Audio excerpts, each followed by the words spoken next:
Suisse, si tu chauffes ta baraque à 20 degrés au lieu de 19 cet hiver, tu risques la prison. Et je vous rappelle que pendant le Covid, des gars sont allés en tôle pour avoir enfreint le couvre-feu. C'est flippant, hein. Par contre, rassurez-vous, en France, tu peux toujours frapper une mémé à 3 dans le dos, t'auras que des travaux d'intérêt général. Donc ça va, tout n'est pas perdu. C'est important de rappeler les fondamentaux de notre constitution. Ah bah on a eu chaud, hein. Enfin, on a eu chaud, c'est pas pour tout le monde, puisqu'une commune normande va offrir des polaires aux écoliers pour supporter la baisse du chauffage en classe. Alors nous, quand on a entendu ça avec Madame Marcel, faut savoir qu'on a fait toute notre scolarité en Auvergne. Et là-bas, au vu de la qualité d'isolement des établissements, avec une température extérieure moyenne entre 2 et moins 7 degrés, on y était déjà en polaire en classe. Alors si en plus tu baisses le chauffage, les petits Auvergnats cet hiver, ça va être la traversée de l'océan Arctique par le pôle Nord. Je sais pas s'ils se rendent compte que ce sont des enfants. Ça n'a rien à voir avec Mark Horn, qui reste 80 jours en Arctique dans un igloo, à boire sa pisse et bouffer un phoque qui est mort il y a 3 mois. Les gamins, ils veulent juste aller à l'école sans qu'on leur colle des masques sur la gueule, 4 doudounes, 2 soupules et une cagoule.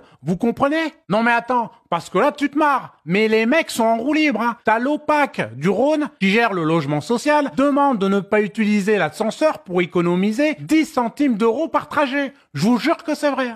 Et ils supprimeront une ampoule sur 2. Je veux dire, quand Poutine entend ça, autant il se fout de la gueule de nos chefs d'État, mais je vous jure qu'il a pitié pour nous. Mais attends, il y en a encore dans la besace. Le gestionnaire du réseau de transport d'électricité suggère de ne pas autoriser aux voitures électriques l'accès aux bornes de recharge lors des moments de forte tension sur le réseau électrique. Celle-là, c'est l'une de mes préférées, hein. J'adore. Le gouvernement pousse les Français à acheter de la bagnole électrique et les mecs vont être interdits de conduire. À ce niveau-là, moi je dis qu'un flush, 10 de d'air, une eau dans ta gueule. Et attendez, hein, sans oublier Linky qui coupera l'eau chaude quand ça lui chante. Ah bah on vit une époque, entre le Covid, l'Ukraine et la crise énergétique, on n'est pas tombé dans le meilleur des siècles. Hein. Le mec vacciné 5 doses qui a acheté une voiture électrique, habite au 8e étage et a un compteur Linky, je peux te dire que celui-là, c'est même pas la peine qu'il tente le tiercé qu'un T+.